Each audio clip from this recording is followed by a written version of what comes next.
ہیں یہ بیری کی طرح کا درخت ہے اور اس کا جو پھل ہے وہ مٹکوں کی طرح بڑے بڑے مٹکوں کی طرح اس کا پھل ہے۔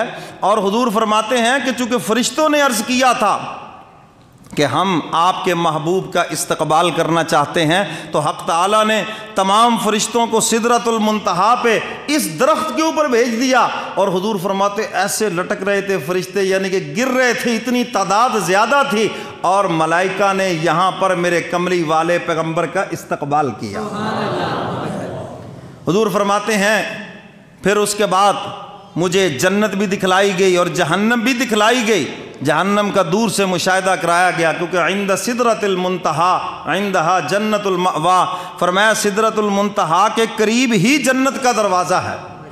حضور فرماتے ہیں میں جنت میں گیا، میں نے دیکھا کہ وہاں پر میرے سے پہلے ہی کسی کے چلنے کی آواز آ رہی ہے، اور میں نے کہا جبریل یہ کون ہے جو مجھ سے پہلے ہی جنت میں چل رہا ہے؟ عرض کیا کملی والے پیغمبر یہ آپ کا غلام بلال ہے۔ دنیا کو آپ کے غلاموں کی شان کا پتہ چل جائے کہ پیغمبر کے غلاموں کی یہ شان ہے، اور ساتھ ہی عرض کرتے ہیں کملی والے پیغمبر بلال چل رہے ہیں مکے کی گلیوں میں، لیکن ان کے چلنے کی آواز جنت کے محلات میں آ رہی ہے۔ چونکہ سیدنا بلال حبشی رضی اللہ تعالیٰ عنہ کی عادت تھی نا کہ جب حضور چلتے تو یہ لاٹھی لے کر آگے آگے چلتے، اور کوئی نقصان دہ تکلیف دہ چیز راستے میں ہوتی، کوئی پتھر ہوتا تو لاٹھی سے اس کو ہٹا دیتے تاکہ حضور کو تکلیف نہ پہنچے۔ اللہ نے اس ادا کو باقی رکھا، کہہ دو سبحان اللہ۔ تو حضور علیہ الصلوۃ والسلام فرماتے ہیں میں نے اپنے امتیوں کے محل دیکھے، اور حضور نے جب معراج کی تفصیلات بتائیں تو حضور نے بتایا کہ میں نے اپنے فلاں فلاں امتی کا محل دیکھا، فلاں فلاں کا دیکھا، اور خاص طور پر سیدنا فاروق اعظم کو بلایا، اور حضور فرماتے عمر میں نے جنت میں تیرا محل دیکھا ہے، کہہ دو سبحان۔ اور میں کہ اس کے نور کے جو گنبد ہیں وہ بڑی دور سے چمک رہے ہیں، اور ساتھ ہی میرے محبوب فرماتے عمر دروازہ بھی تھوڑا سا کھلا تھا، میرا جی چاہا کہ اندر جاؤں اور تیرا محل دیکھوں، لیکن مجھے تیری غیرت یاد آ گئی۔ عرض کرتے اللہ کے محبوب میں آپ کے سامنے کوئی غیرت کا اظہار کرتا آپ ضرور جاتے اس کے اندر۔ تو میرے محترم سامعین، حضور علیہ الصلوۃ والسلام کو امت کے محلات دکھلائے گئے۔ روزہ رکھنے والوں کے لیے یہ ہم نے محل بنائے ہیں، نماز پڑھنے والوں کے لیے یہ ہم نے بنائے ہیں، ماں باپ کی فرما برداری کرنے والوں کے لیے یہ ہم نے جنت کا حصہ بنایا ہے۔ غرضے کے ایک ایک عمل کے اوپر جو اللہ نے امت محمدیہ کو جنت کی نعمتیں دینی ہیں وہ حق تعالیٰ نے اپنے محبوب کو دکھلائی ہے۔ حوریں بھی دکھلائی گئی ہیں، غلمان بھی دکھلائے گئے ہیں جی، 70 حوریں، سبحان اللہ۔ اور یہ بھی آپ کو بتاؤں کہ عورتوں کی تعداد ہر جگہ ہی زیادہ ہے، دنیا میں زیادہ ہے یا نہیں ہے؟ ہاں، جنت میں بھی ان کی تعداد زیادہ ہوگی بھائی، 70 کے حساب سے دیکھو زیادہ ہے یا نہیں ہے جی۔ تو اسی طرح حدیث مبارکہ میں ہے کہ جہنم میں بھی ان کی تعداد زیادہ ہوگی۔ اور اللہ کے محبوب نے معراج کی رات جب واپس تشریف لائے تو خواتین سے خصوصی خطاب میں یہ بات فرمائی کہ میں نے جہنم میں تمہاری تعداد کو زیادہ دیکھا ہے۔ عورتوں نے عرض کیا اللہ کے محبوب ہم نے کیا کیا؟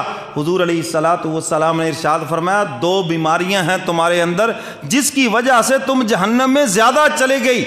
ایک فرمایا کہ لان تان کرنا، اور دوسرے نمبر پر فرمایا کہ شوہر کی ناشکری کرنا، شوہر کی ناشکری کرنا۔ وہ بیچارہ الٹا بھی ہو جائے، ذرا سی بات ہو جائے، با جی یہاں کیا دیکھا ہے جی، اچھے بھلے رشتے آتے تھے، بس میرے باپ کی پتہ نہیں آنکھوں پہ پردہ پڑ گیا ہے۔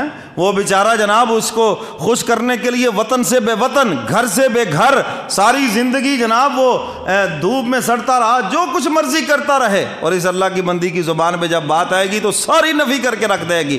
فرمایا کہ یہ ہے شوہر کی ناشکری، کہ اس نے تو کوئی کسر نہیں چھوڑی، اور تم نے بجائے اس کا کوئی شکر ادا کرتی، حوصلہ بڑھاتی، ذرا سی بات ہوئی اور ساری خوبیوں پہ نفی کر دی، تم نے پانی پھیر کے رکھ دیا۔